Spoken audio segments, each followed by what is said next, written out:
E aí eu dou aula de medicina legal, dou aula de criminologia e de lei orgânica da polícia dentro dos isso cursos que eu queria saber. O que é lei orgânica da polícia? O policial civil, o policial militar, eles são funcionários públicos estaduais.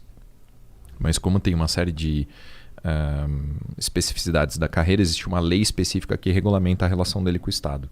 Então, a lei que diz quando que eu pratico uma infração administrativa, quais são as vantagens do cargo, quais são os direitos e deveres, progressão na carreira. É chato pra caralho. Entendi. É bem mais... É chato. Legal é medicina legal. Lei orgânica é chato. Medicina legal? Medicina legal, é divertido. Isso é de investigação?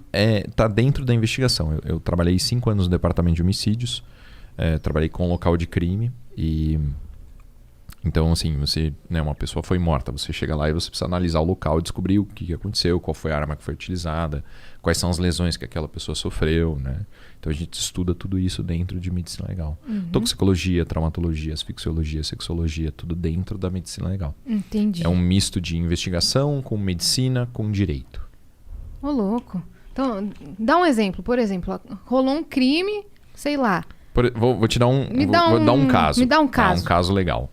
Então imagina que você chega num local de homicídio e você vê a vítima é um homem, ele tem uma corda em volta do pescoço e ele está preso no registro do banheiro. Sabe o registro do banheiro? Aquele negócio que fica lá em cima, né? Você fecha e tal.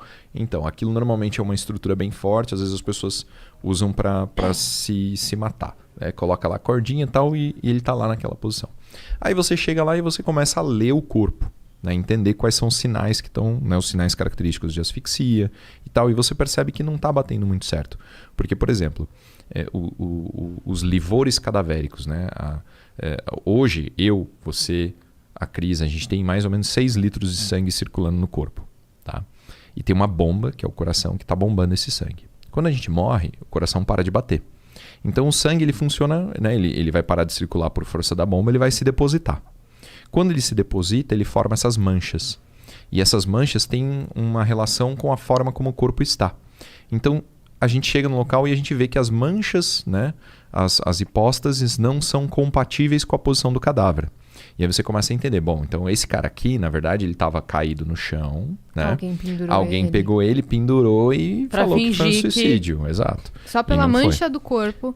Por um sinal cadavérico do corpo. Aí você vai pensar, bom, quando a pessoa morre asfixiada, ela tem algumas características no pescoço, ela tem, dependendo, né, do ponto do laço, vai ter equimoses no lado do pescoço que vão sinalizar que, né, ela ficou pendurada, vai ter fratura em alguns ossos, em outras coisas assim.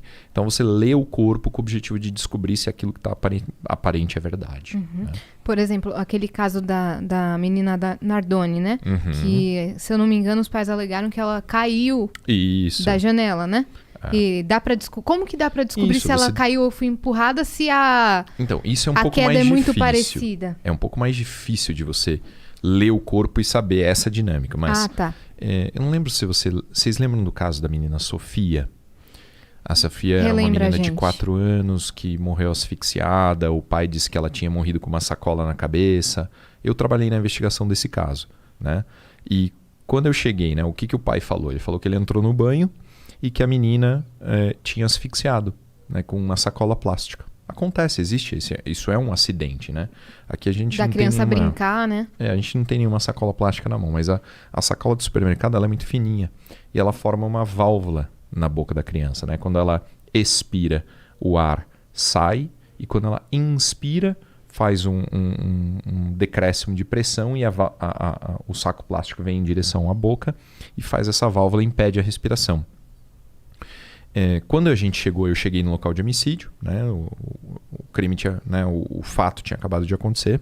A primeira coisa que eu fiz foi, né, pedir para o perito medir o saco plástico, medir a circunferência da cabeça. Já quando eu peguei no plástico, eu já senti que ele era muito grosso, que não era compatível com a função da válvula. A gente já começa a trabalhar esse caso, a gente levou eles para a delegacia, ouviu todo mundo, acompanhei a necrópsia, depois a gente... né, na necrópsia, o que a gente percebeu? A menina tinha o tímpano perfurado. Então, perfuração de tímpano não tem nenhuma relação com asfixia. no saco pela plástico. sacola. É verdade. Né? Então, o que a gente descobriu? Ela tinha uma colônia de bactérias dentro do pulmão que era compatível com o estômago. Então, quer dizer, como que o vômito foi parar dentro do pulmão numa asfixia? Não é característico, entende? Ela tinha... Caralho, que maluquice. Exato. E daí o que né? Até hoje o pai nunca confessou, né? A minha teoria, analisando o que aconteceu, é que... Ele tá preso? A menina... Ele ficou preso muito tempo, mas ele, né, acabou sendo solto por um determinado tribunal. Ele... Na minha teoria, ele deve ter dado um tapa na menina, porque ele é destro e era o ouvido esquerdo dela, que estava perfurado. Então ele deve ter dado um tapa na menina, perfurou o tímpano. Perfuração de tímpano causa uma dor muito grande, muito intensa, a criança chora. Às vezes, quando a criança chora muito, ela não vomita.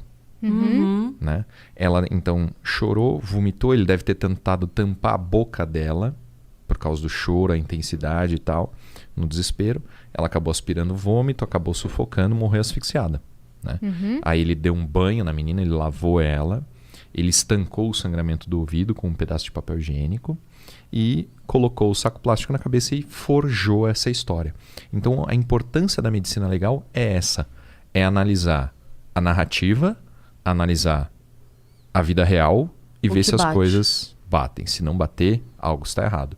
A gente prendeu ele no dia do funeral da menina. No funeral da menina a gente saiu com ele preso. Né? Ficou preso... Mas como vocês puderam prendê-lo? Eu representei pela prisão preventiva, né? Temporária e depois a preventiva dele. Mas não foi flagrante delito. Entendi. Mas aí você apresentou essa teoria... Isso, a gente ficou 3 dias sem dormir. A primeira vez que eu dormi foi no necrotério, esperando a necrópsia. A segunda vez que eu dormi nesses 3 dias foi no fórum, esperando o juiz da prisão. Caraca, meu.